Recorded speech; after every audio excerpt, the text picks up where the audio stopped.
Okay, welcome to those that have just joined us. We will be using interactive questions. So if you could grab your smartphone and look for slido.com, we'll use the QR code on the screen, that would be fantastic. And then it'll be all ready to go when we hit the questions. But if you've got any comments or queries, please do pop it in the chat or raise your hand.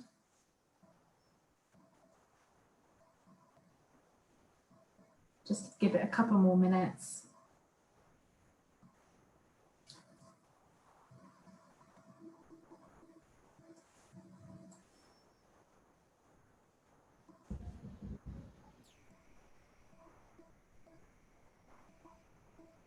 And I apologise in advance if you start hearing a truck. I think it's bin man time.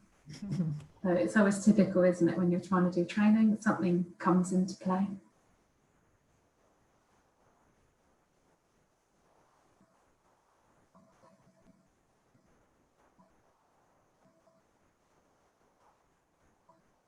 Okay, it's coming up to nearly 12:05. Shall we get started and then others can join us as we come along? I don't know if Laura's still there. I can see that. Yeah, I am. I was just worried we'd lost Georgie, but I think she just managed to reappear. Yes, she has. Sorry, I lost that one there. Shall we get going, Laura? Yeah, please do. Okay. Well, hi there, everybody. Thank you so much for coming along to the session today. This session is focusing on cancer as a long-term condition and how you can support people to undertake physical activity. There's 4 of us today doing the session, and if we do a quick round of introductions. So I'm Alex Greenway. I'm a MacMillan Cancer Pathway Interface Programme Manager working across the Surrey Heartlands geography to try and improve relationships between primary, secondary and community care. And we have a big agenda around continuing professional development programme. I'll introduce next Jane Giles. Hi, I'm Jane, and I'm working alongside Alex, and my role is the MacMillan Primary Care Cancer Education Facilitator, and I've been helping to develop, facilitate and deliver a whole range of different learning opportunities around cancer as a long-term condition. Thanks, Jane. Helen? Oh, you're on mute, Helen, sorry. Sorry. Hi, I'm Helen. I'm an occupational therapist based at the Royal Surrey Hospital, and I'm part of a team that run a programme of prehabilitation where we support patients with physical activity and getting prepared and coping with treatment for cancer. Georgie? Hi, I'm Georgie. I'm one of the physios, again, also working at the Royal Surrey. I work with Helen very closely through the prehabilitation programme, and we'll talk you through later in the presentation about what we do and what's involved in our programme at the Royal Surrey. Brilliant, thank you. So if we move on to the next slide, please, Jane. We have got, this next slide is focusing on MS Teams, but it's sort of similar-ish. So if you do would like to make any comments, please use the chat box or raise your hand. You've got your videos on if you can, and have yourselves on mute while we're talking. That would be brilliant. Thank you. So today we hope that by the end of the webinar, you'll be able to have a greater understanding of why cancer can be classed as a long-term condition. We want you to be able to identify the potential consequences of living with and beyond cancer, and the possible impact on being able to undertake physical activity for people, and to recognise the role that you play in helping people to undertake physical activity whilst living with and beyond cancer. We do acknowledge that this subject matter touches us all professionally and personally. So if there is anything that we cover today which is difficult for you, please do feel free to take a break and find someone to speak to about it, but we'd just like to put that in there. So we're just going to do, there's not too many of us, so we just do a bit of group introduction. So I'd like to know what your name is, your role and where you work, and what your motivation is for joining this webinar. So what I'll do is I'll just go down the participant list. So if you could take yourself off mute and then let us know a bit more about you, that'd be fantastic. So I'm going to start with Helen, as you're the first one on my list there. Helen Dredge. Hi there, thanks Alex. So Helen Dredge, I'm a health lead for Active Surrey and fairly new to Active Surrey, and cancer is going to be one of my work areas specifically, and trying to encourage and embed physical activity into that pathway, working alongside my line manager Charlotte Long. Brilliant, thanks Helen. I've got Rihanna next. Hiya, I'm Rihanna. I work for Woking Borough Council and I'm based at an independent living with extra care scheme. Yeah, excellent. Thank you, Rihanna. Simone, are you there? Oh, we'll go on to Macy next, if that's okay. Hi, I'm Macy. I'm an intern with Surrey Heath Council at the minute, and I'm helping Ben work on our physical activity strategy. And part of that was identifying groups of people who we could do more to help with engage in physical activity and barriers that they might be facing. And one of them groups was people living with long-term health conditions. So that's what I'm here to do today. Brilliant. Thanks, Macy. That's great. Simone, hi, I see you're there. Are you okay to introduce yourself and your motivation for joining the course today? Yeah, hi, my name's Simone. I work for GLL, Donnings, Redhill, Hawley and Tadworth, and I run the exercise referral programme. So we have quite a few referrals touching on actually cancer as a long-term condition and trying to get these guys feeling confident to exercise and keeping that going throughout. So this would be really good. Brilliant, thanks, Simone. We've got Farron. Hi, I'm Farron. I'm just started actually at Active Surrey as their Active Communities Officer. I've really enjoyed some of the last lunchtime learnings that I've been on, so I thought I would like to get involved in this one and see what it's about and how I can incorporate it into the work that I do as well. Brilliant, that's great. Thanks for joining us today. I think we've got Aaron and Megan. I don't know if you're both there or if it's just one of you. Hi, my name's Aaron. I'm the Fitness and Wellness Manager at the Riverbourne Club in Chertsey. I've got Megan with me, she's my Assistant Manager. We're just really looking at redoing our referral programme really and just seeing what the cancer rehab scheme is all about. And then, we'll go from there. Brilliant, excellent. Well, welcome to both of you. And lastly, we've got Francis. Hi, I'm Francis. I work for Woking Borough Council in the Leisure and Culture Department. I joined because we sort of work on getting everybody active in the community, all different sorts of people. So I thought this would be helpful. Excellent. Well, I hope you'll all enjoy it. Please, as I said, if you've got any questions, don't be afraid to raise your hand. We're not a very big group, or pop it in the chat box and we'll keep an eye out on that. So we are going to mix it up a little bit. We've got Jane, myself, Helen and Georgie. So we'll be taking in turns to do a bit of slide action. And also just to note that we do tend to look away from our screens because we use two screens. So if we look like we're playing tennis, apologies, but that's the reason why. So cancer is a long-term condition. What does that mean? So let's have a few questions. So hopefully you've been able to get into Slido. If not, the information is on the screen here. But if you can't access it, then please do pop it into the chat box. Hi, Lisa, apologies. I didn't see your name in my participant list. Did I miss anybody else? Oh, I did. There's loads of you. I apologise. So we've got Lisa. Hi there. Do you want to just say who you are, where you're from? Yeah, sure. Hi. Sorry, I thought I'd put that little bit in. No, thank you, because I didn't realise there was an arrow down. So that's my lack of zooming. I'm used to MS Teams. Oh, okay. Hi, I'm Lisa Duncan. I'm the Health and Wellbeing Community Practitioner that works for Epsom Primary Care Networks, covering 7 GP practices across Epsom and Ewell. My motivation is as we roll out living with cancer as a long-term condition and things, I'm here just to support all the practices in whichever way I can, whether that be exercise or anything else. So I'm here to learn more. Thanks. Brilliant, thank you. Emma, I'm sorry I missed you as well. That's all right. Yeah, I'm Emma Jones. I work for CCG in East Surrey, and I'm really here just to feedback kind of what's going on locally for our GPs in East Surrey. Brilliant, thanks Emma. And apologies, I have to dip in and out a little bit. So no, that's fine, no worries at all, Emma. James? Hi, I'm James. I'm a physiotherapist in the community and I'm just here to learn a little bit more about cancer and rehab. Brilliant, excellent. I think I've now covered everybody in there, but if anyone does want to say anything else, then please do just shout out.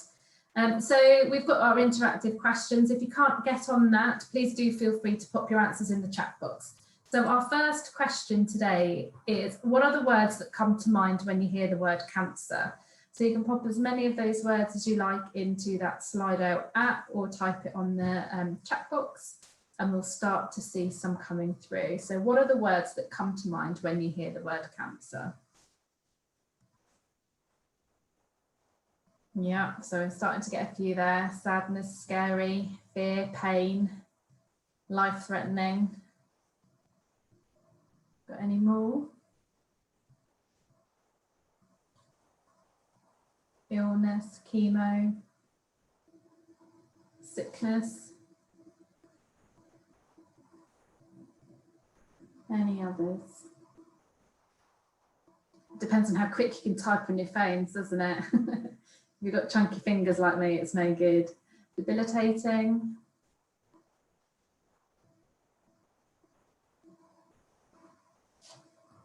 I think it also depends whether people are putting one word at a time or whether they're typing all 5 and then submitting them or something. Yeah. You know. Okay, let's move on. Thank you very much for that. So for many people, the words that come to mind when they hear the word cancer are often very negative responses, which are like the ones that we've had today and associated with death and dying, and perhaps very different to the words that would come to mind if you asked about other long-term conditions, which may be less fearful and fatalistic. But cancer treatments have progressed to the point where a cancer diagnosis may not be the automatic death sentence it used to be. And even those who have an incurable cancer still have days, weeks, even months to live their life. So living with cancer is not a matter of days filled with pain and waiting to die. It's about living fully while you're here. So we hope by the end of this webinar, you'll be able to see that cancer with the right interventions and treatments at the right time can be viewed in a very similar light to other long-term conditions.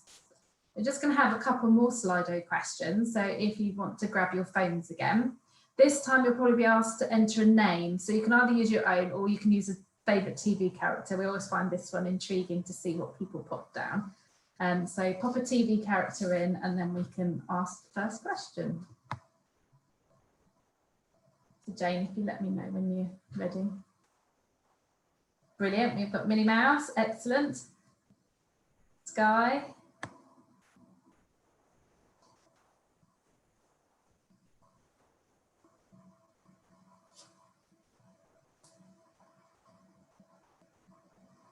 Let us know if you're having any troubles as well. Pop it in the chat box.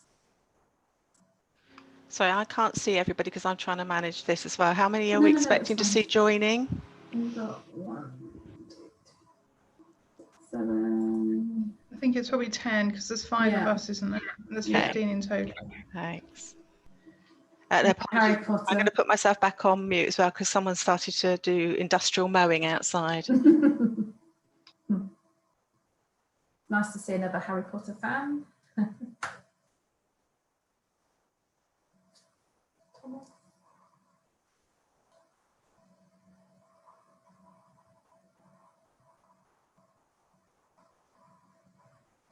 we go. Anyone else managing to put their names in? Or are we having, oh, there we go. Ed Sheeran, is it?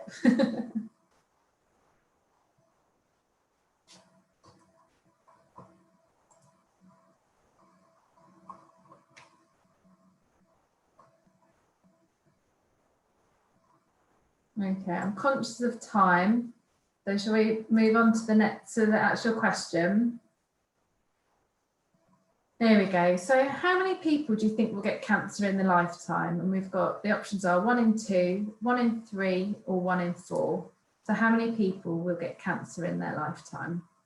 There is a timer on these questions, and so it will stop when the timer runs out. So.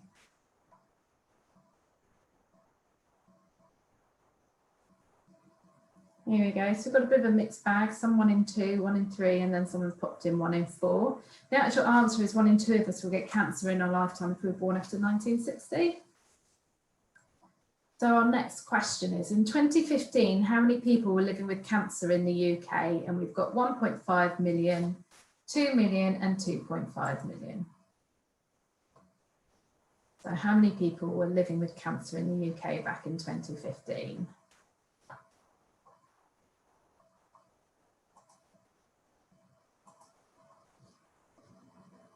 There we go. So we've got majority saying 2 million. The actual answer is 2.5 million were living with cancer in 2015. So what's the estimated number of people who will be living with cancer in the UK by the time we get to 2030? So we've got 3 million, 4 million or 5 million. So this is the estimated number of people who will be living with cancer in 2030.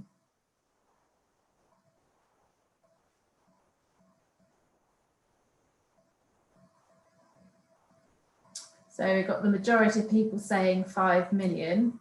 It's not quite as bad as that, but we don't know what COVID will have had on the impact of cancer numbers. There's this, I meant to say at the beginning that all these figures are pre-COVID. So actually 4 million people will be living with cancer, or it's estimated by 2030. So I wonder if any of the answers from the quiz surprised you. So 1 in 2 of the population may get cancer if they're born after 1960. And the combination of an ageing and growing population and a more effective cancer treatment means that the number of people living with cancer continues to rise. So in 2017, around 2.7 million people were living with cancer in the UK. And as we've said, by 2030, it's estimated to reach 4 million, but by 2040, this is expected to rise to 5.3 million. So what support do people living with and beyond cancer need has been never more important or urgent. And people's needs are also growing more complex. It means that there's more pressure on the NHS and social care services, which are already struggling to keep pace with the demand. But we need to ensure that people living with cancer still receive the best possible care and support from the moment they're diagnosed in spite of these challenges. So as you can see from this slide, the 1970s, the story was mainly about people dying from cancer, where they had a 1-year survival. But over the last 50 years, it's changed to be more about living with cancer. So people with cancer now live on average 10 years after a diagnosis, compared with the 1 year, as I mentioned, of the 1970s. So better screening and advances in treatment mean that we've seen a huge change in what a cancer diagnosis means. So everyone's experience of cancer will be different. Thankfully, for more and more people, cancer diagnosis is not life-ending, but it's nearly always life-changing. So the next slide shows the survival rates and the fact that they're changing, and the expected growth in cancer prevalence from 2010 to 2030. So it's important to acknowledge that the cancer pathway and the numbers of people surviving in each phase of this pathway varies greatly between the different cancer types. So this slide is a rough estimate of the possible numbers and the changes for all cancers. So we also know that the number of people who are at some stage of their pathway will grow to 4 million by 2030. This growth is partly due to more people being diagnosed per year, but mostly due to the increased survival and life expectancy. So the estimates were based on published prevalence trends and projected incidence and mortality to show how the numbers of people in each phase may change by 2030. So the current time limited prevalence rates suggest that long-term survivors will continue to increase at a higher rate, meaning that the number of people living with cancer more than 5 years and 10 years after diagnosis will see a bigger increase. Okay, so I am apologising because they are mowing outside now. But so what does all of that mean for our Surrey population? Well, by 2030, there'll be it's estimated to be 66,600 people living with cancer in Surrey. And again, just that proviso around, we don't know what COVID will have done to those numbers. And that's actually a 94% increase from 34,300 in 2010. So quite a big increase there for Surrey. So we thought it'd be useful just to go through sort of some basics around cancer, and these are really kind of a basic overview. So if you want to learn more than we're going to share with you today, please do visit the MacMillan Learn Zone, where you can register and log in to undertake their cancer awareness course, which will give you a lot more detail there. But cancer, so our body and organs and tissues are made up of cells that divide and replicate to make new cells. And cancer is when these cells replicate abnormally and continue to make a tumour. A benign tumour is not cancer, and these tumours don't spread to other parts of the body. But a malignant tumour is cancer, and these tumours do spread to other parts of the body, or can do, and this is when the cancer metastasises. And Alex has just popped in the chat box the link to the MacMillan Learn Zone there. I've got to be careful here that I don't click onto the Learn Zone. What are the different treatments? Again, this is a very high level summary. So radiotherapy uses high energy rays to destroy cancer cells in one area. Chemotherapy uses drugs that kill the cancer cells as well as healthy cells. Immunotherapy boosts the immune system to fight the cancer. Hormone therapy is used to prevent cancer recurring, and surgery is actually the removal of the cancer tumour. And those treatments can be used, you might just have one, or they can be used as a mix with one coming first. So you might have a chemotherapy before surgery, so chemotherapy to try and reduce a tumour before then surgery happens, or you might have surgery and then say hormone therapy to prevent cancer recurring. So a real mix there. But again, those treatments are actually covered in that cancer awareness course that we've signposted you to. And this is just a very brief overview of some of the terminology that you might hear mentioned. So stage it relates to cancers that they are staged to determine how advanced they are and which treatments they require. I've already mentioned tumour is abnormal growth of cells, and I've also mentioned about benign and malignant cancerous growth. And the metastases are the spread of cancer to other organs. Remission is a period where the cancer has gone or been reduced. And palliative is not curable cancer, but actually people may live many years with this condition, and they may still be having treatments to help manage the symptoms and give some relief. But it is very palliative is a term that often people associate with end of life, but actually people can be living with cancer for quite some time. And then terminal is the end stage of the disease, where there is an expectation that it will result in death. So different stages of a cancer pathway. So some people may have their cancer diagnosed through an emergency presentation or through incidental findings. So they may be having tests for other things going on, and actually cancer may be found as part of those investigations for other conditions. Or they may well have been referred for a suspected cancer, and you might also hear those referred to as a two-week rule referral, and that's expected to where when the referral happens and they're expected to be seen within 2 weeks to have their tests. Then people will be undergoing testing if they haven't had that those incidental findings. So they'll be undergoing more tests to look at what's going on, where the cancer is, has it spread, and then they'll get their confirmed diagnosis of cancer. And then they're going through treatment, their active treatment phase, and then perhaps when they might be reaching the end of their treatment and getting and either be remission or having cancer treatment ongoingly.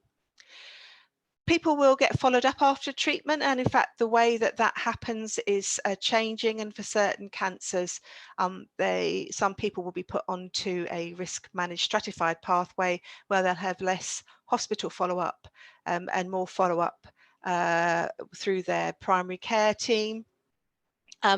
Then people will maybe be trying to get back to some kind of sense of normality and routine in their life, and that might include getting back to work.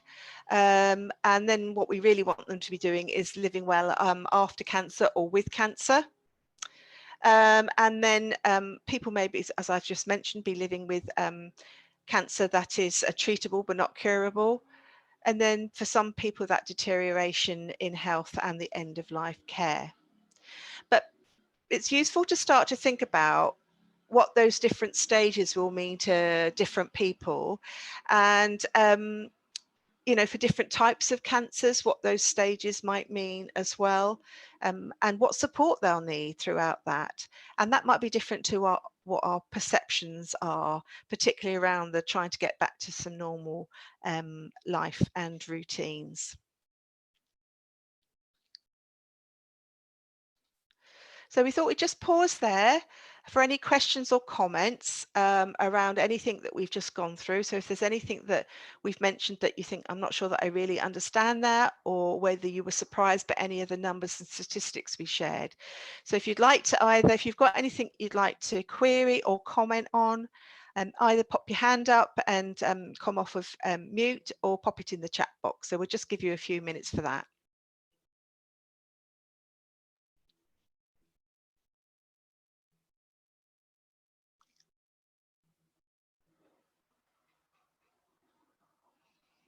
No, you're on mute, Alex.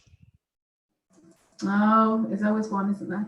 I can't see any hands up right now, so No. shall we move on?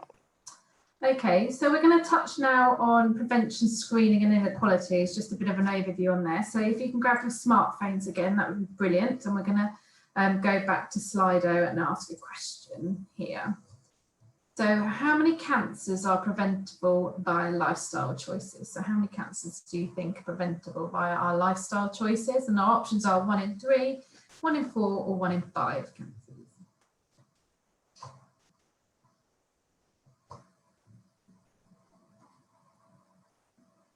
So how many cancers are preventable by our lifestyle choices?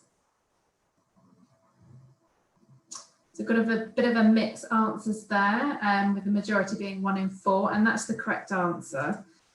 So 1 in 4 cancers potentially could be prevented by our lifestyle choices. And even if diagnosed, changes to lifestyle could help reduce the risk of recurrence. So you'll see from this slide here is a Cancer Research UK poster, and the size of the circle denotes the biggest impact in relation to preventing cancer.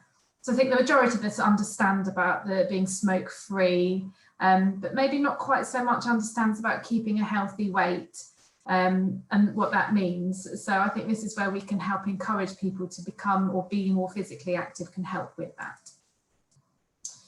So our next slide is showing us about the risk reductions and long-term conditions. So the 4 key risk factors are the most significant on people's health, and where risk reduction can be similar for cancer as other long-term conditions.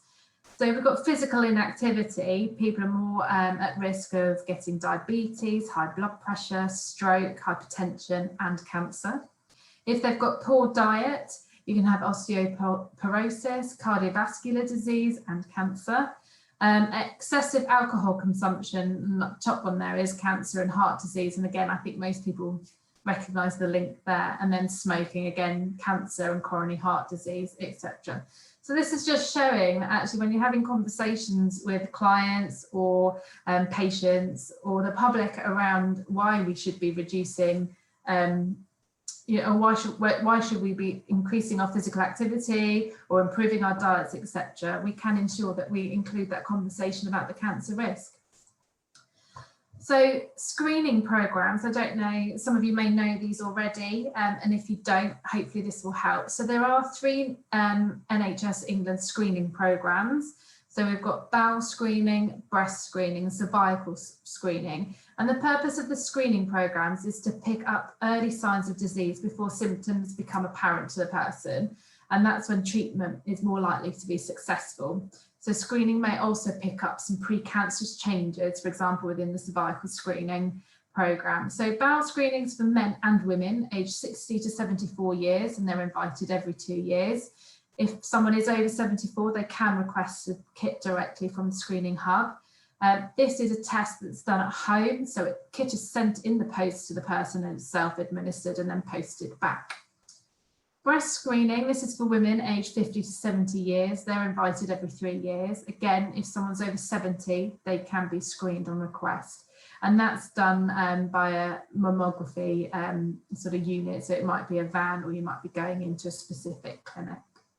And then cervical screening, this is undertaken at the GP practice. It's for women aged 25 to 64 years. For those that are 25 to 49, they're invited every 3 years. And those 50 to 64 invited every 5 years. So we're just going to briefly pause there if there's any questions or comments. Was anybody surprised with any of the messages that we've been given there? Again, use the chat or put your hand up. Oh, I heard something ping. Is that a hand up? No, can't see a hand. Okay, so we'll move on then. So what is the link with cancer and other long-term health conditions? So we're going to go back to the quiz again. So our first question is, what proportion of people living with cancer are living with one or more other long-term condition? So we've got 40%, 50%, 60% or 70%. So what's the proportion of people living with cancer are also living with one or more other long-term condition?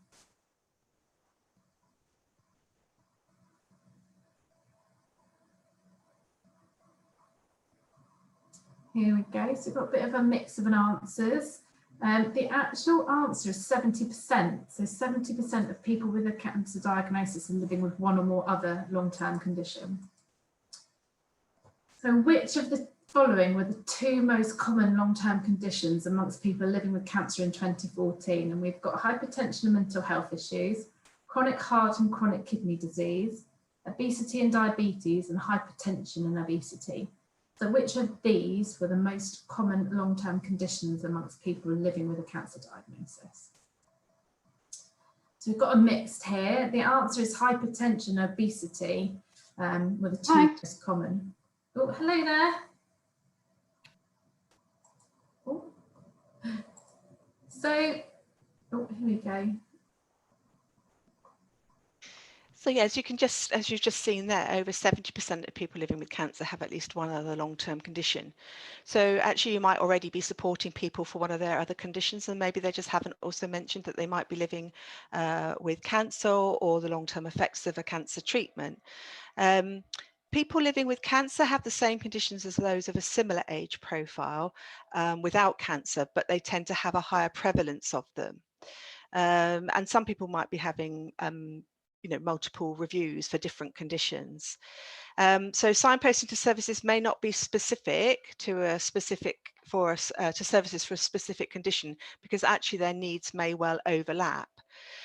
So for example, if they've got hypertension and obesity, actually some of the things that they could be doing to help with those long-term conditions may also help if they're living with cancer as well, or the long-term effects of a cancer treatment. So this slide shows that breakdown of those other long-term conditions that people were living with in 2014. So just to confirm that hypertension and obesity are the top ones there.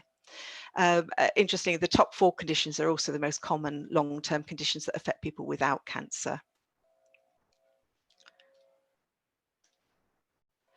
So you can see here that 1 in 3 people with cancer aged 25 to 49 are living with at least one other other condition, and that the proportion of people with cancer who have one or more other serious long-term health conditions increases with age, which you'd expect.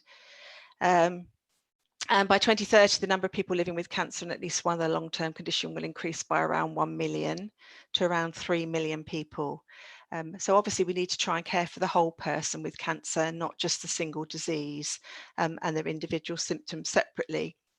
So you can see why physical activity is really key to a whole range of different conditions here. MacMillan did a report in 2015 called The Burden of Cancer and Other Long-Term Conditions, where this information is taken from. In fact, other long-term health conditions reduce cancer survival. So for example, women with breast cancer and men with prostate cancer who have only one other serious long-term health condition before they're diagnosed with cancer are more likely to die within 7 years of diagnosis than those who don't have a pre-existing condition. So as you can see, the presence of long-term conditions is associated with poorer cancer survival rates and a higher level of need. So again, just to reiterate that we need to care for the whole person with cancer, not just a single disease. And in actual fact, people who have really complex needs, a report in 2016, understanding the healthcare needs of people with multiple health conditions, as you would expect, that people with those multiple conditions, they have multiple consultations and treatments, and the most important for them to coordinate their care is actually their primary care practitioners and their GP. So they'll attend their GP practice many more than other NHS services and rely on their GPs to coordinate their care. And in actual fact, over the 2-year study period, patients with 4 conditions or more conditions had an average of 8.9 outpatient visits across 2.8 different medical specialties. And they visited their general practice almost 25 times, which once a month on average, and were prescribed nearly 21 different medications. And that was, much more than people with only one condition. And actually, care for people with 2 or more conditions accounts for a large proportion of NHS costs, including over half of the costs of primary and secondary care and 3/4 of the cost of primary care prescriptions. So you can just see what an impact that dealing with these multiple comorbidities has on our systems. So again, just an opportunity to pause there for any comments or questions around that. Are you already seeing people with some of those other long-term conditions that we've just mentioned? And actually, have you ever encountered somebody who maybe has just, by the way, mentioned that they've had cancer treatment or are living with cancer when you've been seeing them for some of those other things? Hi, sorry, I couldn't find my hand thing to put up. Sorry, it's Helen here. I just think it's really interesting what you were saying there about, people living with other conditions, and that obviously gets worse. I think that's where, particularly where we come in Active Surrey, around physical activity and the huge benefits of physical activity that can play in trying to reduce these long-term health conditions. And, making, if people are trying to recover from, say, cancer, I think physical activity is just this massive thing that we need more people to get on board with. I think that's what I kind of picked up from the last few slides. And I think that's something that we can perhaps all help to influence and try and help with. And do you know what I mean? Try and engage more people with it. I was just standing here thinking that there should be more social prescribers on this today, I think, in terms of, their roles, in particularly dealing with people who might have multiple things happening in their lives. We have actually delivered training to social prescribers. Oh, okay. And we will be rerunning it as well. So we've already captured about 30 of the social prescribers across the country. Brilliant. I was just standing here thinking they're obviously like the key people, aren't they? So, but no, I just think it's really interesting. And I think that's something that we can, the people on the call here today, and go take that away in terms of how can we influence that and how can we get to more people and help that pathway for people who have had a diagnosis or who have gone through the treatment and they're in rehab. How can we engage with those people and embed physical activity into people's lives, really, so that they can face things a bit easier, if they do have a diagnosis with a long-term health condition. Thank you. Thanks, Helen, and hopefully by the end of the session today, you'll have some more information and ideas about that. Anybody else? Otherwise, we'll move on. Okay. Thank you. So we're now going to look at the impact of cancer and cancer treatments. So the time after treatment is a period of change for people. There may be the expectation of the person and people around them that it will be a straightforward path, but changes can be difficult to cope with and may not be the obvious to everyone. So I like this picture on here. We've got expectations of that nice straight linear line, but actually the reality is something completely different. So recovery isn't a gradual process, or it is a gradual process with some days better than others, and working out what your new normal would be. It takes time to discover and adjust to what this means for the person and also their family and friends around them.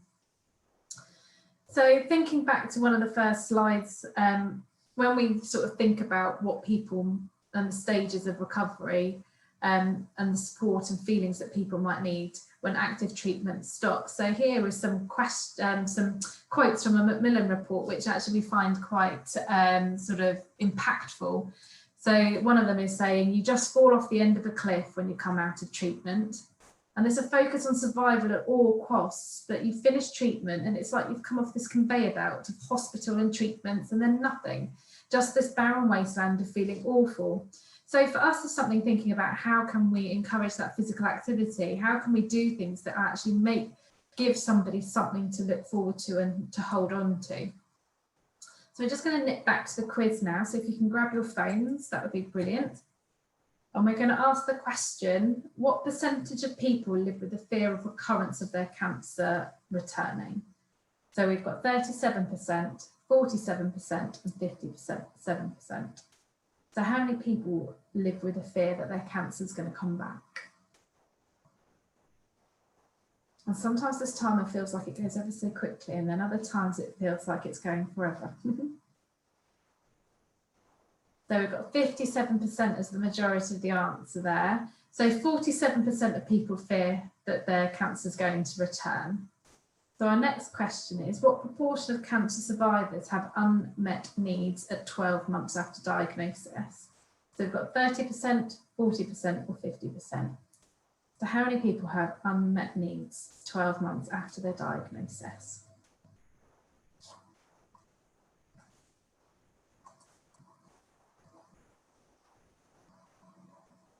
So I've got a bit of a split here. So the majority saying 40%. It's actually 50% of people say that they have unmet needs 12 months post-diagnosis.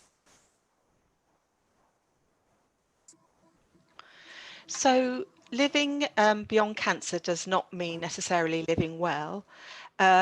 There are long-term consequences of treatment. People have ongoing worries about cancer recurring, as you've just heard, and there's a range of varying needs, and not all needs are being met by a one-size-fits-all system.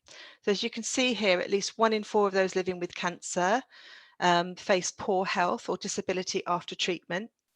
Over 70% need emotional support. And research shows that 2 in 5 people living with cancer are affected by depression, and 1 in 10 experience anxiety. And then, as we've also mentioned, 1 in 5 people living with and beyond cancer may have unmet needs. And interestingly, those unmet needs and those ongoing issues can actually cost the we're going to actually cost the NHS 1.4 billion a year, and that was estimated, and that was last year. So we'd really love to see the figures as to what that actually came out at. And you'll see in a minute that actually it's not just about costs to the NHS, but to the whole health and social care system. Oh, I've gone, excuse me. Gone past. So the impact of cancer can actually be really wide-ranging.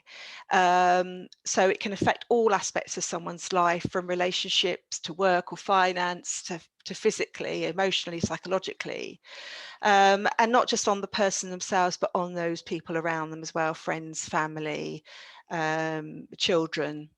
So as you can see from this slide, it's just an indication here that if you can't necessarily see that on the screen, but body image issues, mental health problems, we've just heard about depression and anxiety, swallowing and speech problems for people who maybe have had head and neck cancer, breathing difficulties, lymphedema and osteoporosis.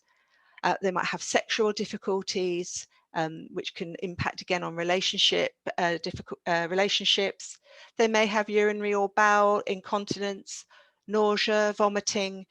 They might have heart disease if they've had treatment around their heart area, and they may have ongoing persistent hair loss.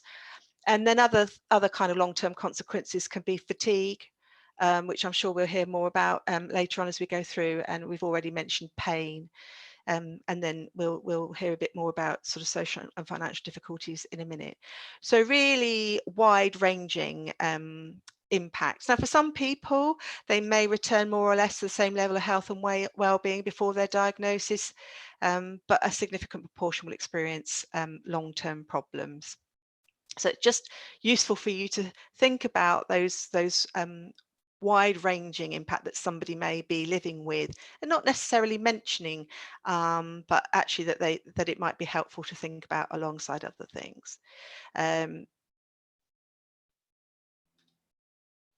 So just some more numbers here. So sorry, I just need to move on my slides here. So this is just begins to show you the sorts of numbers, so that there are living in the UK. So 350,000 people with sexual difficulties.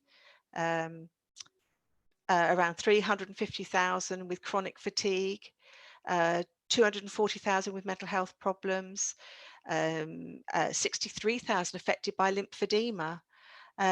So you can just begin to sort of see the numbers, and some people might be living with one impact and problem and others might be living with all of them. So actually, you know, it's really important to think of this in a personalized way and about what somebody might actually be living with. And then I also mentioned that actually it isn't just about the impact for people on their physical health and therefore the NHS. Actually, people with cancer or living with the long-term impact and consequences of cancer or cancer treatments can have significant social care needs as well. So as you can see from this slide, 64% will have practical and personal needs, which might be in relation to mobility, to housework and cooking, or personal care, and 78% have emotional needs. And then 1 in 7 people with cancer are either completely unable to look after their children or other relatives by themselves or need a lot of help to do so. And then thinking about getting to medical appointments, more than 1 in 4 people with cancer are either completely unable to travel to medical appointments or pick up prescriptions by themselves or need a lot of help to do so. So when you start to think about that, you know, that this is when you start to realize the impact on families, carers, children, and the importance of thinking about those people as well. And then this slide just sort of goes on to thinking about some of those unmet needs. So particularly if you think about those first 2 boxes, the red and the lighter green there. So with practical and personal needs, 10% had practical and personal needs but got no support at all, and then 22% had needs but didn't get enough support. And then in terms of the emotional needs on the right there, 25% have needs and get no support at all, and 20% have needs but don't get enough support. So you can start to see some of those gaps and why people might report that they still have unmet needs 12 months post-diagnosis. And then thinking again, wider again about consequences. People with cancer are 37% more likely to be unemployed than the general population. And more than 1 in 5 people living with cancer in the UK suffer loneliness as a result of their cancer, and that might be because they're unable to enjoy the life they had before or get involved with the same activities as they've been able to get involved before, but also friends sometimes find it very difficult to actually know how to support people, support their friends, or what to say to people, and actually they may disappear out of that person's life. So loneliness is an issue for many people. Now, this slide actually shows the top concerns reported by people living with cancer. And as you can see from that, it's wide-ranging and it isn't just about medical concerns. It does depend on the stage of their cancer treatment or recovery and when they're asked, and actually, excuse me, whether that assessment of need is carried out in secondary or primary or community care. So if it was done in a clinical setting, the clinical concerns or the medical concerns tend to be higher. Excuse me. But if it's carried out in the community or primary care, then actually some of the less clinical areas are highlighted as their main concerns. So really interesting to think about that and about what role you can play in helping people to address some of those areas that they raise. Not that you might necessarily be able to answer it all, but that you could signpost somebody them to somebody else who might well be able to. So again, we've just rattled through some quite big statistics and facts and figures there. So we'd just like to again give you the opportunity to raise any questions or comments or observations.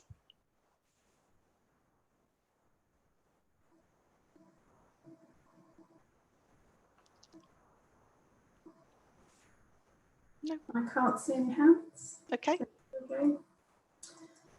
So we're now going to move on to the bulk of the session now that we've given a rapid overview of cancer and what it means, and we're just going to start looking at physical activity and a cancer diagnosis. So if you grab your phones again, our question is, should people diagnosed with cancer undertake physical activity during treatment? And we've got yes, no or unsure. So those going through treatment, should they do physical activity? And I now need the countdown timer music because this is a quick one.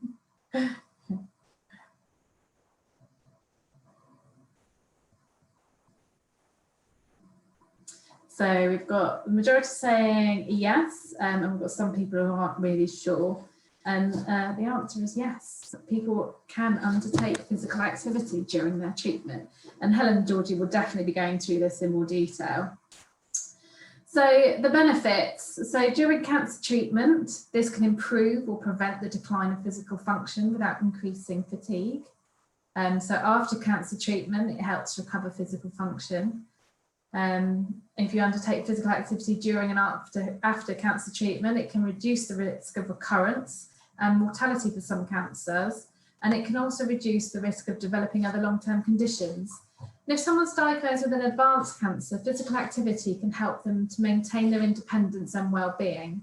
So things that it can help, the benefits with lymphedema, it can help with anxiety, depression, fatigue, and weight changes. So again, you know, it is worth doing it if they can. And we're not saying that people need to be able to run a marathon. If they were never able to do that in the first place, that's not something you're asking them to do now, but it's just getting that physical function going.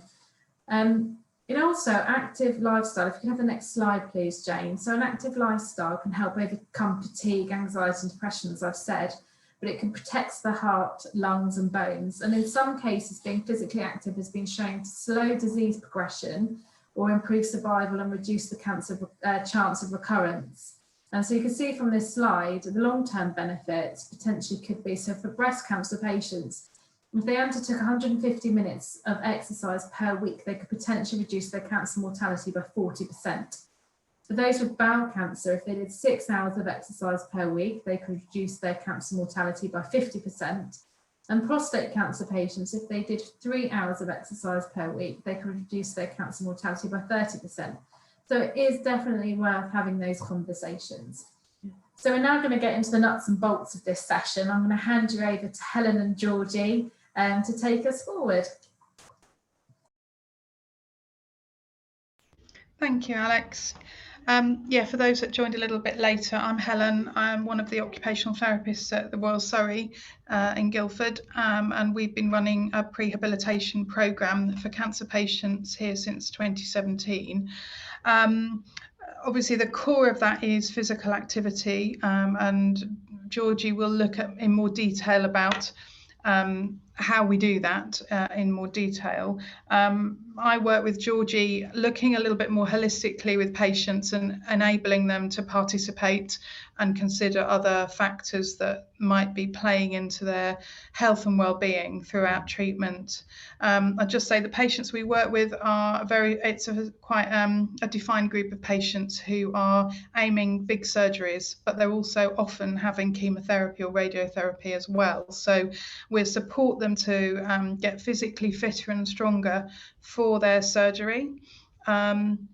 But we also want to prepare them for their recovery and give them some insight and some expectations of what they can and can't do post-operatively and as they get stronger after their surgery and as they're recovering. So the prehab service was a pilot funded by MacMillan for 2 years, and it was made permanent in 2019. So we've seen quite a number of patients going through now, and it's given us a real insight into patients, how they cope or don't, and what helps and hinders them in engaging. I've also, I'm currently studying Masters in Behaviour Change, because for that very reason that some patients find it easier to engage in physical activity than others. Despite the benefits it might offer, some people find it incredibly difficult, and I think that's where we all come in, that we can perhaps bring a little piece to the jigsaw of their lives to help them move on a little bit further down the path that's going to help them with their recovery. As I go through this, I'm very happy if you want to just butt in with a question or put a comment in the chat, and I'll try and keep track of that. But it's much nicer to get a little bit of feedback from you guys as to what you're thinking, or what doesn't make sense, or what you want to understand better. So please do get involved. So where are we? A lot of our patients who come in for prehab, because of the age group, they tend to be on the whole between 50 and 70, haven't often been to a gym before. Some have, and some have got absolutely no experience, and some love coming to our gym once they've done it, and then they're asking us how they can, if they can come back after their surgery, or some have even enrolled in local gyms and have really got the gym bug, which is lovely. Can we have the next slide, please, Jane? And although our focus is very much on a sort of fairly structured physical activity programme of exercises, which Georgie will explain more about, I think it's really important that we define what we think physical activity is. And physical activity isn't just organised sport and exercise. I'm sure you're aware. There's been more, I think, recently about activity and what we can consider as activity, and not to forget that actually gardening, walking to the shops, or cycling to work, all of these things are really good activities. And sometimes people will come in and they'll say, well, I don't do exercise. But actually, when you spend a bit of time talking to them, actually they do the housework, they do the gardening, and they walk to the shops, and actually they're quite active people. And I think it's an important thing to recognise, to reinforce with people the things that they are doing well, rather than what they feel they're not doing. A lot of people have had negative experiences of activity. We've all got those stories about not being picked for the team in PE, or hiding around the corner when it was cross country, trying to avoid that hill because we didn't enjoy it or weren't quite so good at it. So really important to recognise the positives in what we consider to be physical activity. Can we have the next slide, please? So again, MacMillan have done lots of research in all sorts of areas of cancer and treatment and recovery. And one of the things they've done is looked at the things that inhibit or influence people's ability to participate in physical activity or return to it if they've done it before. And there are 4 areas that they've identified for consideration, which are listed here: individual factors, social network, physical symptoms, and physical environment. I will talk about these in more detail in a moment, but I think it's really important to acknowledge at this point that we all struggle to do what we know we should do. Around 50% of people who make a New Year's resolution don't see it through. And so, if you're in that club, welcome. We're all guilty of that. And what we know is that that's something called the intention behaviour gap. So we all have really good intentions. We want to do these things. We know they're good for us, but there's something that stops us getting to that point of actually doing it. And it will be different for everyone. But it's important to recognise that there is that gap, and there are things that we can do to overcome it. There's something called the WHOOP approach, which I haven't put on the slides, but it's just one way of thinking about how we start to bridge this gap and help people bridge that gap between what they intend to do and what they know is good for them and actually doing it. W is for wish. Wish it, dream it, visualize it. I can do this. I'm going to look like this. I'm going to feel like this. This is how my life's going to be if I do these things. O is for outcome. So is there a goal? Is there a bit more specific goal we can set for ourselves that's quite reasonable and sensible and manageable? The other O is for obstacles. Are there some obstacles in my way that are going to stop me? What is it that normally stops me going to the gym? Is it I don't have my kit with me? Is it I've got to go home first and then I don't want to leave the house again? Can I overcome that obstacle? And plan, plan, make a plan. As soon as we make a plan, we've made a bit of a contract with ourselves, and it's a little bit harder to get out of. We've committed the time, we've committed the opportunity. So I'd really kind of recommend that to you, just as a really kind of snapshot approach to how we can support people, just think about how are they going to bridge that gap, and the things that they can start to do to plan for those moments when it doesn't feel like a good idea or you can't quite get the motivation. But thinking more specifically now about those factors that do influence our behaviour, can we move to the next slide, please? Helen, did you know your camera's gone off? Oh, no, I didn't. Oh, I probably clicked that by mistake. Sorry. And also, sorry, I didn't know, but I think I missed this as it came in. But when you were talking about the prehabilitation service, somebody had asked what was the referral pathway into that. So. Oh, sorry, yes. The referral pathway is from our consultant teams or CNSs. So we've got 4 cancer groups that are currently linked with the programme. They are hepatobiliary, liver and pancreas, ovarian, within the gynae community, and then we have urology patients who are having a bladder removal, and we have esophageal cancer patients who are having an esophagectomy. So they're the 4 patient groups. When they're first diagnosed at their first clinic appointment, they are automatically referred into our programme, and it's very much an opt-out approach. Does that answer the question, Lisa? Lovely. Okay. Perfectly. Thank you. Good. So coming on to individual factors, this is the first sort of potential barrier or influencer to us becoming a bit more active, or indeed doing any other change in our behaviour, really. And they're the things that make us us, the previous experiences, our personality type, our sense of identity. Do we feel in control? Have we got knowledge and experiences that inform our choices and our decision making? And all of this can play into how well we are able to engage with a new activity or re-engage with an old one. So things like, as I mentioned, if you've had poor experiences of sport or activity before, if you don't feel able to do it, you don't see yourself as a sporty person or an active person or a fit person, you're less likely to want to get involved.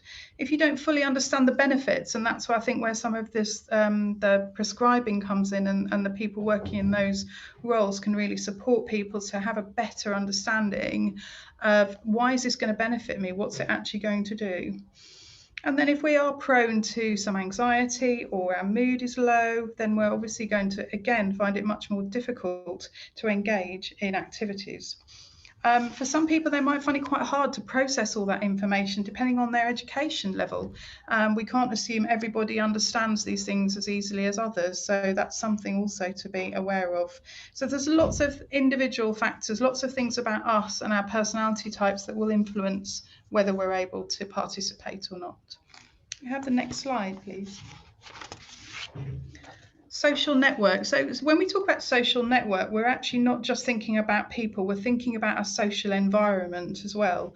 And there's lots of, again, different influences within that might impact. So your nearest and dearest are probably the most influential people in your life, and they can be a great motivator or actually quite a barrier.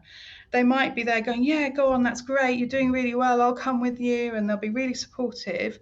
Or they might feel very protective about the person, and they might be going, oh, I'm not sure you should overdo it, you take it easy, put your feet up, we'll look after you, which is lovely and caring, but it's not always in the best interests of the person. And there might be just that one person who's particularly influential in their life. It could be a partner, it could be a child or a friend, but they're often, worth involving in this process as well and seeing what they think and are they helping them. Social stigma, people can feel very self-conscious about how they look, how they feel. Will they fit in that class, because all the other people that go to that exercise class look like this, or they're much better at it, they're more confident, they know what they're doing. That can have a real impact on people's ability to participate. And as I mentioned, having someone to do it with, sometimes using that family or friend that's important to them can be a really positive influencer. So it's a very mixed bag. For all these influences, they can go either way. They can really help a person, or they can actually hold them back a little bit. So it's really helpful if we're aware of these influences when we talk to people and try and engage them in new activities. Next slide, please. I think Alex and Jane have touched on some of these already, so I'm not going to go into a huge amount of detail. You know, we can't control all of these things for people, but I think having that awareness of how those physical symptoms might impact on their ability to participate in something is really important, because it will mean that we can perhaps talk to them about adapting or doing things differently, or choosing different ways of getting more active that may be more suitable for their what they're finding as their limitations. I think fatigue, again, it came out, as you saw in those statistics, as a huge area for patients, and that is something we commonly see for patients, both as a result of their diagnosis or because of the treatment. Chemotherapy or radiotherapy can create significant fatigue for some people, or indeed after they've had surgery, their fatigue levels can take a long time to restore. And again, just sort of briefly thinking about how we manage fatigue or advise patients with fatigue. And I think if you're talking to people about being more active, we've got to do it in the context of these limitations. And my top tips to patients who are struggling with fatigue are: don't be lured in by the good day. Don't give in to the bad days, and be as consistent as you can. So that means it's really tempting for people who have been struggling with fatigue, and they wake one morning, they think, oh, I feel so much better today, I'm going to do all this stuff. And then they crash out by 11:30. And equally, those people who feel completely wiped at the beginning of the day and think, I can't face the day at all. So that's what they do. They just stay in bed. Neither of those are very helpful. What we really want to see people doing is getting a consistent level of activity that they can comfortably maintain, and getting them to think about how they plan their activity through the day and through the week. They might start to build an awareness that actually, when I've done, if I've walked the dog in the morning, I know in the afternoon I have to, sit down for an hour, or I can only do writing activities in the morning because I don't have the mental capacity in the afternoons. Or if I do a bit less in the morning, I can eke my energy out for the rest of the day. So really talking to patients about how their fatigue affects them and starting to be a bit more aware of that is really useful. Pain is something we need to be aware of, but it's not necessarily anything that we individually can help with, but we need to be talking to them about how they're managing their pain and whether they need to go back to their medical team or their GP to review that. But also acknowledging, some levels of activity within reason can help manage pain or help us cope a little bit better with pain. So it's not to say we shouldn't be doing it, but we've got to be, again, doing it in safe parameters. Breathlessness, physios do talk to our patients, and I'm sure Georgie will mention this a little bit more, some breathing techniques before they're going into treatment and as part of their post-operative regime. So they've got some techniques about how to cope if they get a little bit anxious when they're breathless as well, but also to recognise what's healthy breathlessness and what is something that perhaps needs a little bit more management. So again, we're limited in what we can do ourselves, but it's just having that awareness. For our patients having a cystectomy, a bladder removal, they're obviously going to end up with a stoma, which is a hugely daunting process for them. And again, it's about having that acknowledgement and understanding, that they're able to manage it and provide facilities and opportunities for them to cope with that. Confidence is a massive issue, I think, for patients having gone through treatment, or not just for cancer, any hospital admission, we see confidence levels go very quickly. So anything we can do to support patients to notice the positives and encourage them to sort of get back on the horse, so to speak, is really useful for us. Next slide, thank you.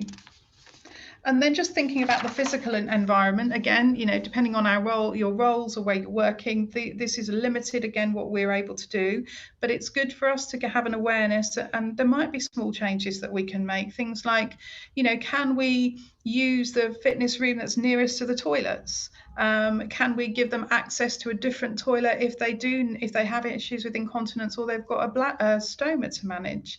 Can we offer groups that are more tailored to people who are in recovery or managing a long-term condition that they will feel more comfortable within? Cleanliness is an obvious one, I'm sure, in this day and age. All places are being very aware of this, but it's obviously going to be heightened for those people who have immune systems that are suppressed because of their treatment. Again, something to just maybe reassure people with, that they are, you know, steps have been taken, they will be looked after, they will be cared for. I mentioned offering group activities at varying levels of intensity. I know often in gym settings that those things are already offered, and there's always a trying to make classes appropriate to different levels of ability, but it is, again, supporting people to feel confident that they're in the right class, or there might be something that's better for them. And where possible, we know that being outside is fabulous for all of us, for our health, whether we're active or not. Just outside opportunities are always great. So if we can bring that in anywhere, that's also really supportive. Next slide, please. So just a few top tips that I'm going to close with. You know, going back to those personal factors, get to know your client. What are their goals? What do they want? It's all very well us saying, well, you should be exercising this amount. How do they want to do that? Why are they doing it? Who's it for? What do they want to get out of it? For some patients, it may not be about remission or recurrence. It might be they just want quality time with their grandchildren and they want to be able to run around in the park. So think about what their goals are. And importantly, acknowledge their fears and their anxieties. Again, we can't fix all of these things, but quite often acknowledgement goes an awfully long way to supporting people. And acknowledge their strengths. Oh gosh, you were able to walk to the shops and that's half a mile. That's brilliant. That's a really good starting point. Let's acknowledge the activity they are doing in their lives that we can perhaps build upon. And talk about their previous experiences of exercise and activity and how that made them feel, and how that's played into those fears and strengths. Next slide, please. And again, I think I've touched on all of this, just being aware of their physical limitations. To say, even if we can't do anything to fix it, ask them what they are. How are you coping with these? What do you find helps you?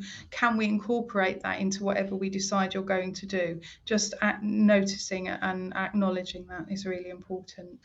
Next slide, please. And thinking again about those social circles. Who is in their corner? Who's important to them? Why are they doing it? Who are they responsible for people? Is that their motivator? Do they want someone to come with them, or do they want that person to record their activities and help them stay on track with whatever they've agreed they're going to do? So use those people, those influential people in their lives as part of their getting back to activity and exercise. And as I mentioned previously, just check your environment. Is there anything that can be done to just make it a little bit more accessible, to make them feel more comfortable? It might just be putting a poster up to say, if you've got a long-term condition like cancer, we're happy to support you with that. You know, don't be afraid to come. Just opening that conversation up and allowing people to acknowledge it as part of their introduction. And, you know, where you can keep it social and offer interactions with other patients, or people, you're not necessarily working with patients, then, you know, think about how you can perhaps bring a social element as well, which often supports people to, you know, that might be the first reason they're coming, and for them the secondary is the activity, but over time perhaps the balance will shift. So just think about how you're doing it as well as who you're doing it with. I think that's all I've got to say. I feel like I've rattled through that. If there's questions, I'm happy to take them, but I'll hand over to Georgie. I can't see any questions in the chat box at the moment. Oh, here we go. Lisa. Yes, there is. Yeah. Can you recommend visual posters that could be advertised? I have to think about that. I mean, we obviously in the hospital we've sort of tailored our own. I don't know whether there's anything on the MacMillan do have lots of resources. It might be worth looking at that site if you want a cancer specific one. They do have quite a lot of resources you can buy, and some of them are free, so they're worth the look. Yeah, I think there's the b.macmillan website, so I'll pop it in the chat here, and you can order things on that, and they are as free, and they're directly postable, or you can download them. So it's b.macmillan. Thanks, Helen. I was going to say I was really impressed with the whoop approach, and I put that down for me because I'm not good at keeping up. No, my well, I know phases I'm of using activity. it, trying desperately, yeah. So thanks for that. I've learnt something. I'll shut up now and let Georgie carry on. Hi everyone, just to reintroduce myself, I'm Georgie. I'm one of the physios and work very closely with Helen in the prehabilitation programme. Normally this would be Rachel that delivers this. Unfortunately, she is on maternity leave at the moment, looking after her lovely little brand new baby boy. But she is the team leader of the prehab programme at the Royal Surrey. So I just wanted to go through with you all what that involves with with our patients at the Royal Surrey, what we're doing with them at the moment, and just talking in more detail about exercise, activity, what we can get you guys thinking about doing with your clients and patients and things like that. So just next slide, please, Jane. So what we do, our prehab programme has slightly changed through COVID, as has a lot of other programmes. But once they've been referred to us either through the specialist nurses or the consultants, we normally bring them in for an initial assessment. And that's really just to discuss their medical history, their current activity levels. I think one big thing to take into account at this point is we're normally speaking to them right at the start of their journey. So it can be sometimes just a week, 2 weeks after they've been given their diagnosis, and they normally have a number of different appointments and telephone calls with a number of different specialties. So I think at this stage it can be very overwhelming for patients, and normally the last thing they want to think about is activity and exercise. So really it gives us the opportunity to talk to them. If they have any questions, they can ask any questions and just get them thinking about what they should start to think about doing. Previously, when we were bringing them into the face-to-face assessments, we would then complete 3 outcome measures. So we would do a 6-minute walk test. We would then also do a sit-to-stand test and a hand grip strength test. And this was just to give us a baseline function, just to see where they were at the start of their journey. And normally we would then repeat that towards the end, so a few weeks before they were going in for their surgery. What we then do is look at setting them up on their home exercise programme, and this is really key, this initial discussion, to talk to them about what they want to be doing, what exercise they may already be doing. Some of these patients may not be doing any exercise and the prospect may be quite daunting to them. So although we give them quite a generic programme, it's trying to tailor it to what they want to be doing and their goals really. And then for our patients that are undergoing treatment prior to surgery, such as chemo or radiotherapy, it's just talking to them about modifications during treatment, which I will go into a little bit more detail later on, because that's normally a big question with a lot of our patients. Like I said, when we were doing the face-to-face sessions, we would then bring them in for our group classes, which was really great, really lovely. And they would come in, use our gym, have access to all of our gym equipment, and they would exercise in a group. So it was a really nice social group where they could meet each other, all going through similar situations. They'd have the opportunity to chat and share their stories, but also it would allow them to build their confidence with exercise, which I think is really important. And then, like I said, a few weeks before they go in for their surgery, we would do a final assessment with them. And this is where we would talk through what to expect after the surgery. We tend to only bring this up closer to the time because, again, patients aren't thinking about that right in the early stages. And then normally what we tell them will just go straight through and they'll forget anything to do with that. So we talk about what to expect after, talk about the recovery process, and hopefully we will have given them the tools that they can then use for after surgery to build themselves back up. If we were bringing them in face to face, we'd then do those outcome measures, like I said, to see if there's been any change. Next slide, please, Jane. So I've just put this slide in here because I think it's quite useful. It's talking about the CPEX testing, which stands for the cardiopulmonary exercise testing, which is done at the hospital. Like Helen said, the groups of patients that we have that are coming in for surgery are undergoing major operations, and we need to make sure that they're fit for their surgery. So quite often patients will undergo a cardiopulmonary exercise test. Sometimes that's before chemotherapy, sometimes that's a few weeks after, or just before their surgery, just to check that they're fit for surgery. And it gives us an idea of where they are and what they need to work on. So if you wouldn't mind just playing the video, Jane, it's just a really nice video just to show actually what's involved in the test.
Thanks, Jane. So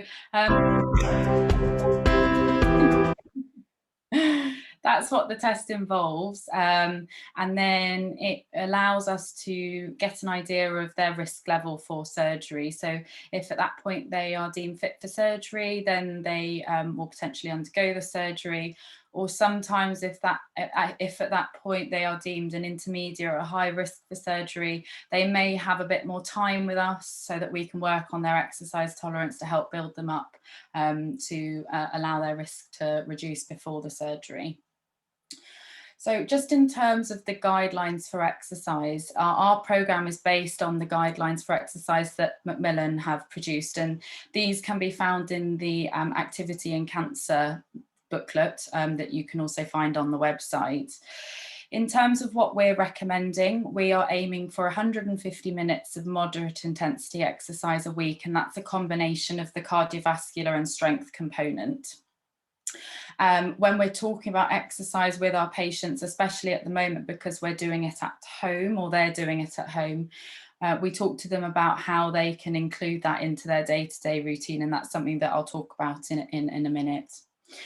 In terms of the Borg scale, I'll go through that in a little bit more detail, and that also allows our patients to monitor their intensity levels and to make sure that they're working at the correct level when they are exercising.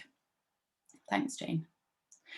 So in terms of the cardiovascular component, we will have had a discussion with them about what they're currently doing to get an idea of their current exercise tolerance. Really, we're working at a graded exercise program here. So we're wanting them to work at a level that they are comfortable with and build that up slowly. Obviously, when we're thinking about treatments and patients undergoing other treatments, modifications may need to be made through this period of time. And that's something that we will discuss with them.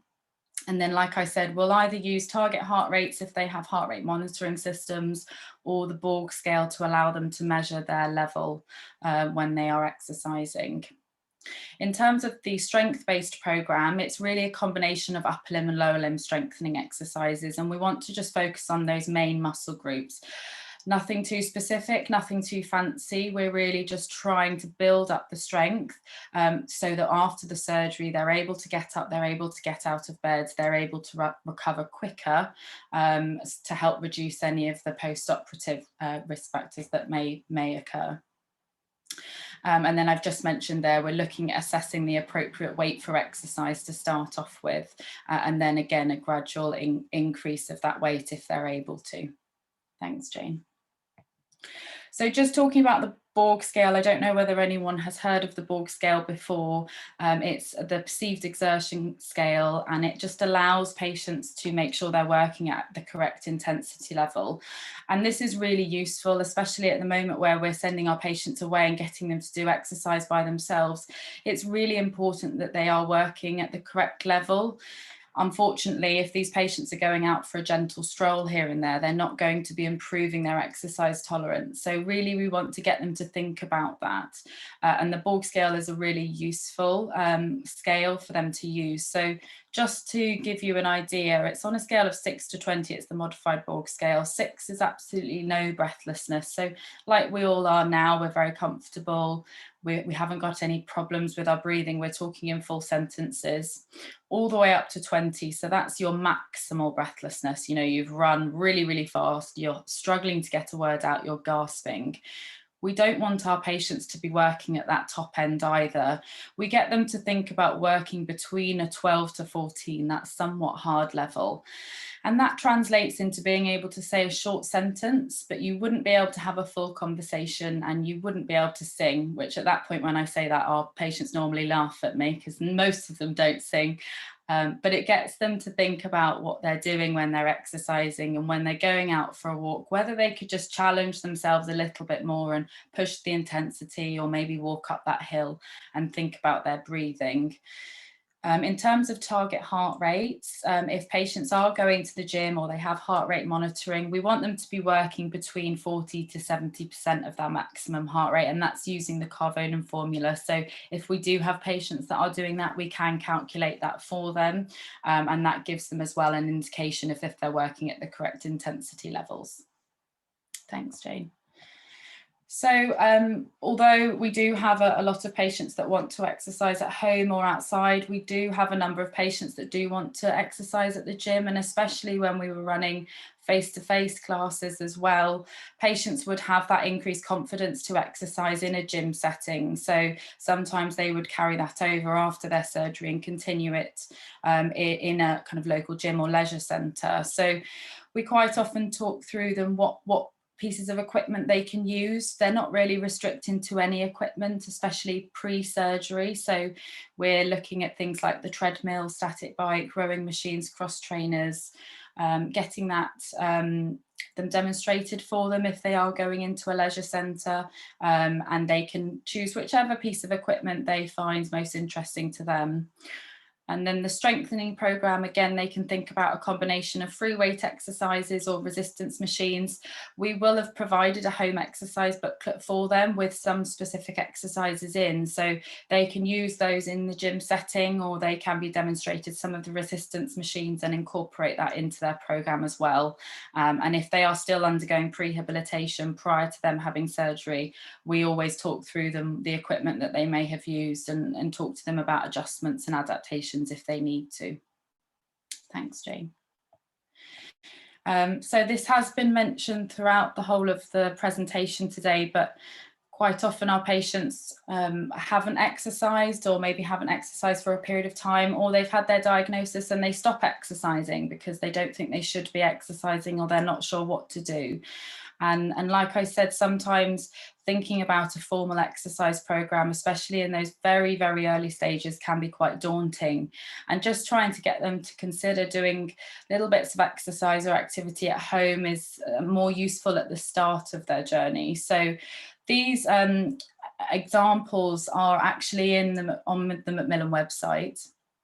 And it's just thinking about general things that they would be doing day to day and talking to them about how they can incorporate that and maybe increase it slightly. So, for example, if they're going to see their friends, they're going to the shops, or maybe they're still working, trying to walk or maybe cycle, looking at group exercise classes if they want to, all those normal day-to-day activities at home, so housework and gardening, things like that. And then swimming as well. Sometimes patients stop swimming because they're not sure if they're allowed or if it's a good idea to do. Swimming is a great form of exercise. The only time we would recommend avoiding swimming is if they have irritated skin, likely from radiotherapy, or they have any central lines or PICC lines in. We would advise them not to swim at that period of time. Thanks, Jane. So in terms of what we need to consider with our patients, like it's already been discussed, if patients are undergoing treatment like chemotherapy or radiotherapy, they will undergo various different symptoms, and that really depends person to person.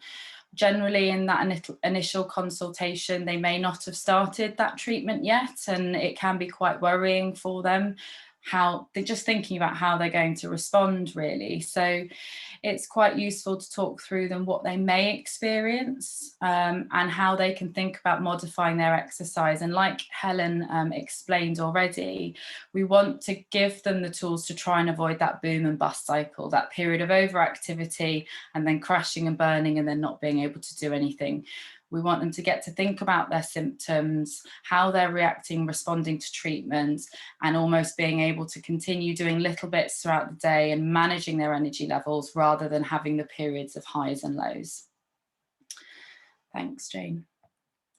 So this has come up a few times as well in the presentation, but just in terms of symptoms of chemo and what I consider, especially when I'm talking to my patients, patients may experience bleeding or bruising, and that's just taking that into account with some of the activities that they may think about doing. Obviously, there's a risk of infection.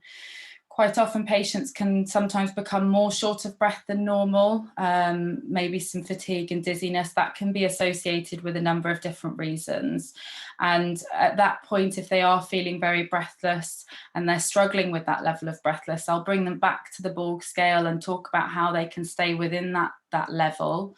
And that may be at that period of time reducing the pace, or reducing the intensity of that exercise to make sure they're within that level, but also going through some breathlessness management techniques with them to help control their breathing so that they can continue to exercise. Because breathlessness can be very scary, and I think when you start to experience breathlessness, you almost avoid those activities. So it's trying to give them the tools and techniques to help them to continue with that. Osteoporosis or osteopenia we have to be aware of as well. So we generally tend to avoid the high impact activities and get them to modify some of their exercises. Peripheral neuropathy, which you may have come across or not, is very common, especially during chemotherapy, and we see it quite a lot.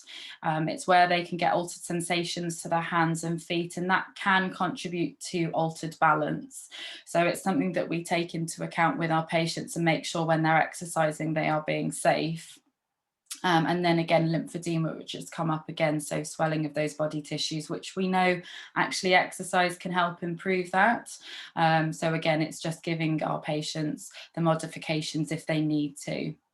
In terms of radiotherapy, again, it can sometimes cause irritation, redness and soreness to skin areas. So generally we advise loose fitting clothes during exercise, making sure they're washing after, they're keeping themselves clean to help, reduce the flare-ups that they may be having.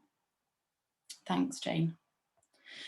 So this is just some general advice after surgery. So once our patients have undergone their prehab, like I said, in that final assessment, we'll talk to them about what to expect after the operation and how to build themselves back after, because that's really important as well. We don't want our patients to come out of surgery and then just suddenly stop. We need to get our patients building back up again. Some of our patients after surgery may be going through another course of chemotherapy or treatment. So again, they need to be fit for that. So in terms of timescales and timelines, generally in the first couple of weeks, I make it really clear that we don't want them to do too much too soon. It's really important not to stay in bed. So we don't want them to go home and spend hours and hours in bed throughout the day, but we don't want them to overdo it. And sometimes that can be quite tempting. So in terms of exercise, I generally recommend to start off with a short 5 to 10 minute walk, and they should look at gradually increasing that. Then at about 2 to 4 weeks, they can start increasing the light tasks around the house, you know, preparing light meals and things like that. And again, they should be starting to think about increasing their walking distance, because they're not limited with their walking, and they can really take a symptomatic approach with that, of seeing how they're feeling and build that up slowly. At about 4 to 6 weeks, that will be when the muscles are starting to gradually strengthen, and they'll feel like they're able to do more at this point. So we generally recommend, if they were doing it prior to surgery, at about 6 weeks, they should be up to about a 30 to 45 minute walk each day. And they can then start to think about adding in some of the home exercises that we've given them before, those strengthening exercises. And then at about 12 weeks is when we generally see people feeling like they're back to normal. It is a long recovery process, but people will at that point feel like they're able to do their normal day-to-day things. Generally at this point, the healing will have taken place of the wound, and they'll start to be able to do more of the resistant weighted exercises that they were doing prior to surgery. Thanks, Jane.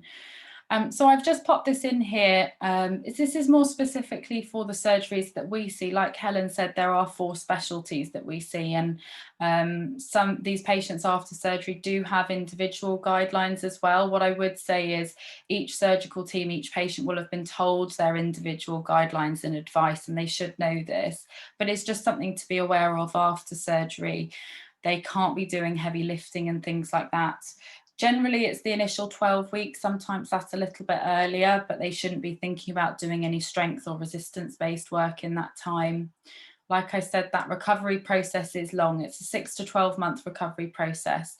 And like you saw at the start with Alex, that diagram, it's a gradual recovery. They're not going to have, you know, very quick, speedy recoveries and be able to get back to everything they were doing immediately. They need to take their time with that, and they may see fluctuations in fatigue levels and things like that.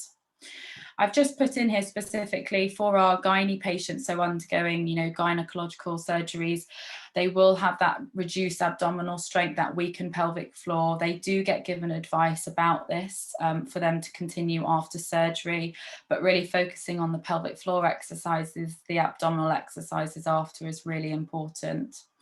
And then for our esophageal patients, so any of our patients undergoing esophageal surgery, they will be most likely reduced risk of reduced range of movement at that shoulder.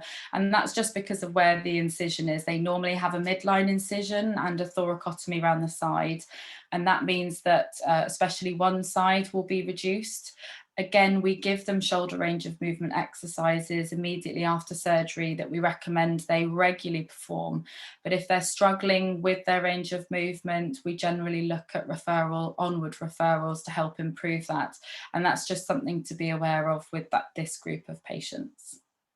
Thanks, Jane. So Helen and I have just put together a couple of signposting links that can be quite useful.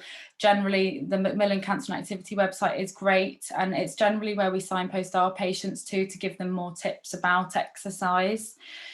In terms of exercise classes and exercise videos, a lot of them are up and running now in gyms, but if they want to be doing exercising at home, there's a couple of exercise videos that they can use to help give them some variety.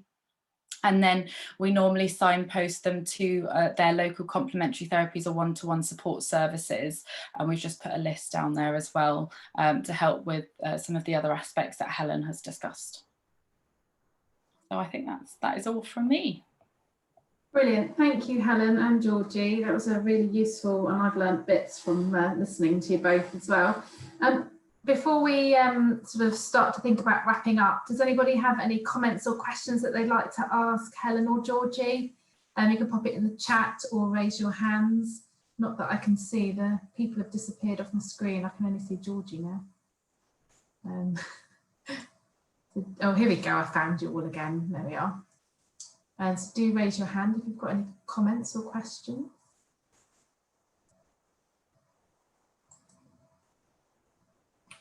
No. So I do want to say, hope that you've all found that useful today, and that you found some hints and tips and have got a general overview of cancer and how it might how you might then take it forward. So we do actually have a question that I would be really, really grateful if you could write it in the chat. I know we've been a bit quiet in the chat box or popping our hands up, but we'd like you to think about and take a few moments to think whether there's something specific that you might be able to do back in your own services, or what you've learned from today about how you can support or enable people who've had a cancer diagnosis to take part in physical activities. So I would be really grateful if you could pop it in the chat, because it'd be interesting to see the types of things that you might be thinking of, and then we can share that with others as well. So I'll give you a few moments and we'll have a bit of tumbleweed while that happens.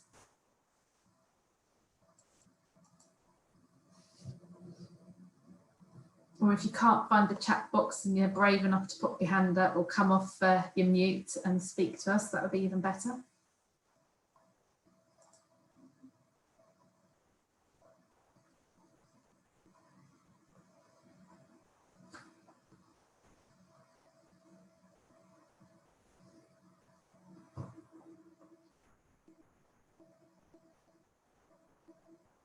See, Zoom, you can't see anybody typing, can you? Because MS Teams has that little thing where it shows when people are actually putting things in the chat. Aha, thanks, Baron, that's great. So you've popped in there, be patient, and the ability to understand them as a person and what their needs and feelings are from what they've experienced. Yeah, definitely. I think, you know, and actually listen to the person about their experience and see what you can do to support them. And Lisa, oh, that's a great one. You'd like to set up a class group to support patients across Epsom and Ewell with help from each practice. That would be brilliant. So I just want to say as well, actually working with Helen Dredge that was on the call earlier, we're trying to map some sort of walking physical activity type group. So we've set up a walking football group for the Guildford and Waverley area. And we've had some really good feedback about that, but we're trying to think of other sort of sports that people might be interested in, because not everybody is that interested in football. So that could be something that you could pick up. And I'm also intrigued to understand whether we need to have specific cancer physical activity groups, or whether we can just make sure that those that are leading physical activity groups have the confidence to encourage people with cancer to come along. So I know I've been to some sort of Zumba classes or whatever, and they say if anybody's got any issues, let us know, or any medical conditions, but you don't always feel you can shout out what they are, or take half an hour at the beginning of the lesson to explain everything that you've got, you know, that you're concerned about. So it's that balance about what do we want to do in the future. So thank you for both of you for popping that in the chat. That's great. So just a final couple of Slido questions. This is the first session that we've done ever with this cohort of people on this subject, so we'd like to get your feedback. So it'd be really great if you could answer the question whether the session has improved your level of knowledge and understanding in this area. So we've got strongly agree, agree, neither, disagree, or strongly disagree. So if you could respond to that, that'd be great. So at least one person strongly agrees, so that's fantastic. Oh, moving around. There we go. That's probably as many as we'll get, I think, isn't it? So that's great news to see that 83% of you have strongly agreed, and then 70% agree that it's improved your knowledge and understanding. So that's brilliant news. And then our second question is just, would you recommend the session to a colleague? So we've got very likely, likely, neither, unlikely, or very unlikely.